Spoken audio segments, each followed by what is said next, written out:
권력 그거요. 뭐 권력이 있을 때 참 대단한 것 같고 나는 새도 떨어뜨리고 다 앞에 굽히고 돈도 막 밀리듯이 들어오고 뭐 대단한 것 같지만은 권력 그거 그냥 힘 빠지기 시작하면 아무것도 아닙니다. 찾아오는 사람도 하나 없고 그야말로 적막강산에 이제 권력이 있을 때 저질른 행동에 대해서 책임질 일들만 숱하게 늘려서 셀수록 나중에 툭 하면 깜빵 갑니다.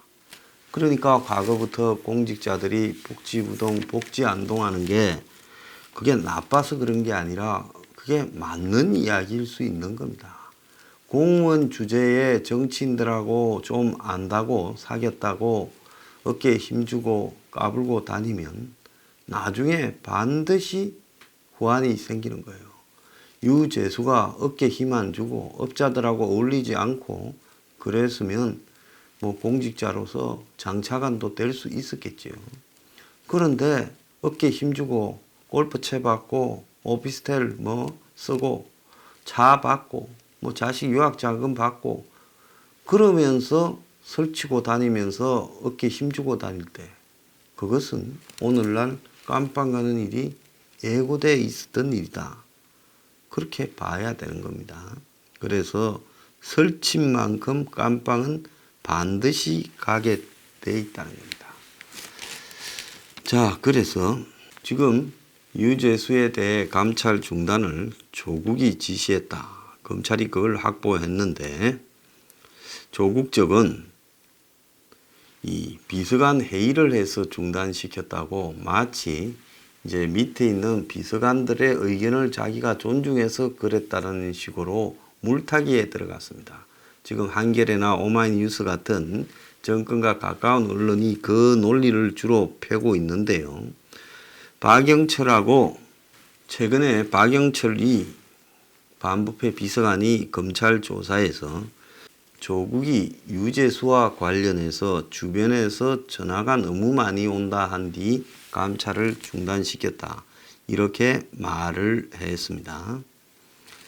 자, 그런데 조국 쪽은 지가 데리고 있던 부하하고는 다른 말을 하고 있습니다.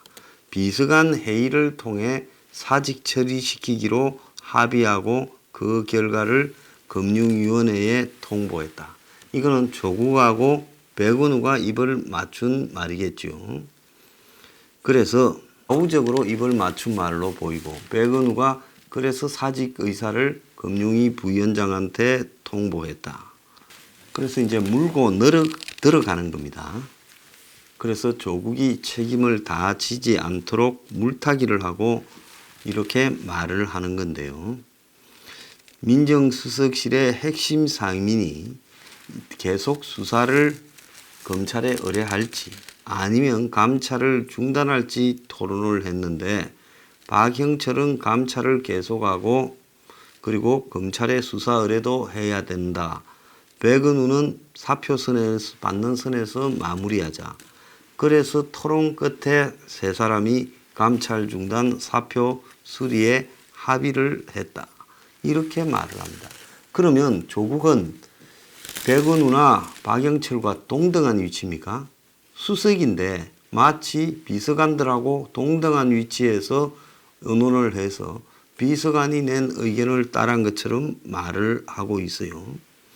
첩보 자체가 약하고 사적 문제가 나왔다. 이렇게 조국은 작년 12월 31일 날 이야기를 했고 백은우가 금융위원회를 관장하고 있는 비서관이라서 백은우에게 그렇게 말하라고 통보했다.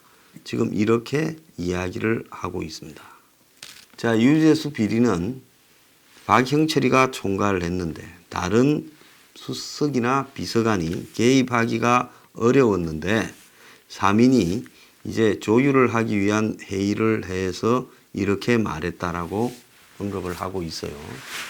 자, 이인걸이나 박영철이가 한 말과 전혀 다른 내용으로 지금 물타기를 해서 마치 자기들이 박영철이까지 포함해서 합리적인 결정을 내렸고 박영철이도 수긍해놓고 이제 와서 다른 말을 한다라고 이렇게 말을 하며 조국이 어디에서 전화를 받아서 유재수를 모르는데, 그런데 조국이 어디에서 연락을 받아서 유재수 감찰을 중단해라 이러면 조국 뒤로 가지 않습니까?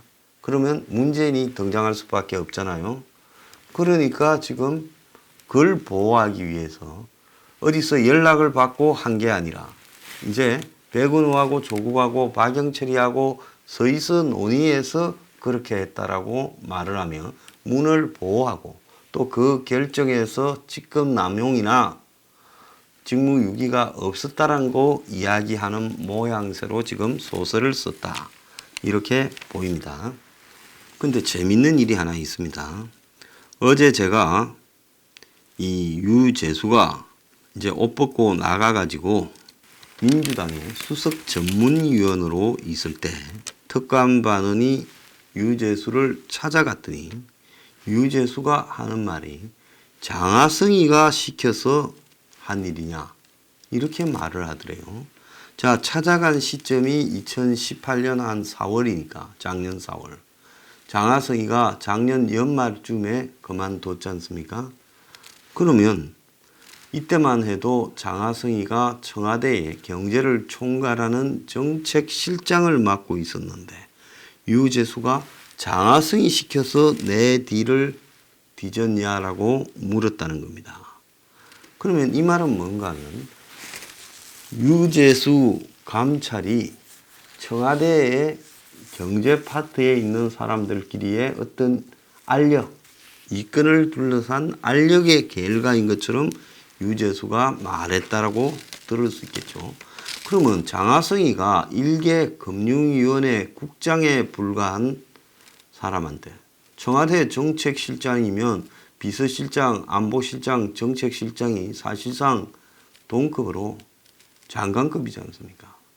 그냥 장관급을 넘어서지요. 장관들을, 경제부처 장관들을 총괄하는 그런 자리에 있는 사람이 금융위에 고작 국장 하나를 놓고 이 알력을 빚었다. 왜 그러면 이런 말이 나왔을까?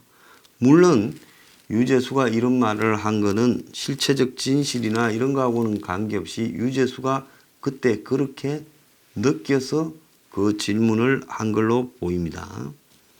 근데 그러면 왜 유재수가 내가 비리가 있어서 그냥 들었고 나를 감찰했다 생각하지 않고 청와대에서 장하성이가 시켰다고 봤느냐? 자, 이 말은 그야말로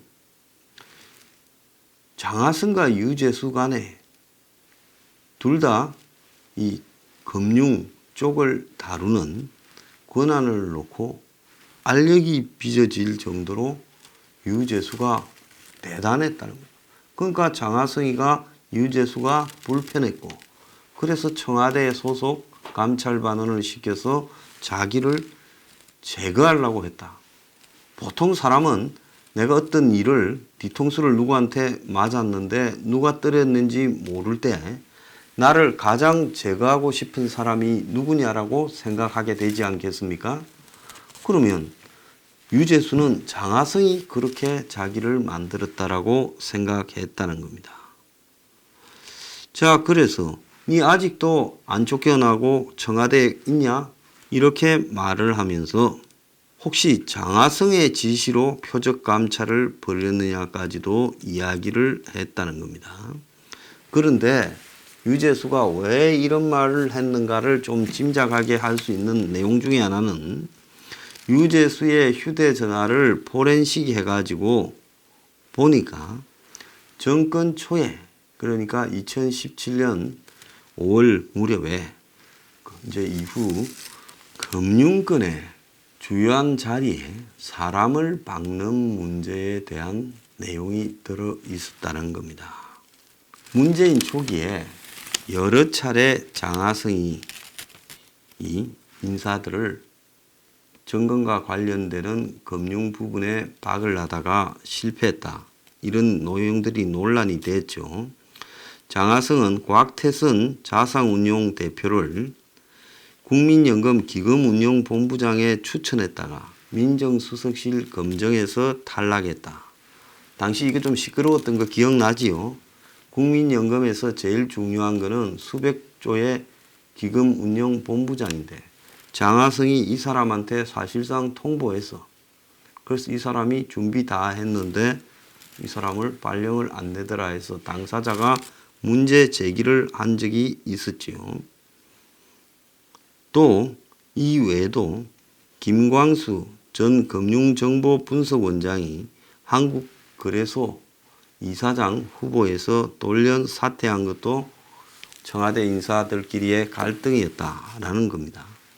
그러면 유재수가 이런 인사와 관련해서 개입을 했다면 유재수가 문 정권에 자기가 알고 있는 금융권 인맥을 문 정권의 주요 자리에 추천을 했고 장하성은 자기 사람을 심으려 하고 그 갈등이 결국은 장하성이 뒤로 유재수를 조사하게 만들었다고 유재수가 말한 게 아니냐. 지금 이런 이야기까지도 나오고 있습니다. 김태우 수사관이 자기 하는 유튜브에서 유재수가 청와대 부속실에 있을 때 2004년에 일요일 날 당번이었던 동료가 순번을 바꿔달라 해서 일요일 날 출근을 했대요. 그때 이제 대통령 집무실에다가 신문을 이제 넣어주는 거였다는 겁니다. 그때 문재인이 첫건 대여섯 명과 티타임 했는데 처음 보는 직원이 와가 신문을 넣어주니 자네 누군가 물으니 공무원이다. 공무원 출신이다 하니 공무원 시각도 알고 싶으니 같이 이야기하자. 이래서 그때 이제 경제 문제가 있었고 유재수가 이 이야기를 잘 설명하니까 앞으로 일요일 날 이 회의에 매일 와달라 해서 회의 멤버가 되고 노무현의 측근이 됐다.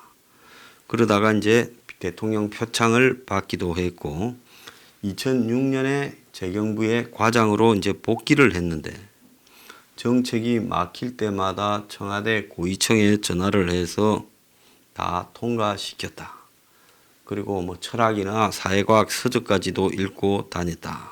이런 이야기까지 했습니다.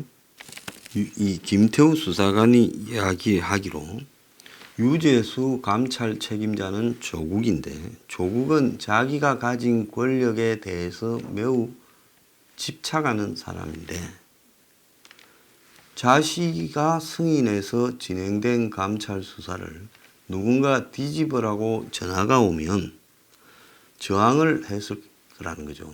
옆에서 전화가 막 오면.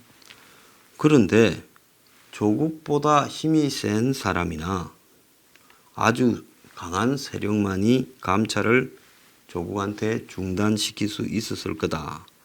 이렇게 이야기를 하고 자 중앙일보의 논설위원이 김병준 교육부총리한테 유재수에 대해 물으니 노무현 때 자기가 정책실장 문재인이 수석을 지낼 때 유재수랑 같이 있었다.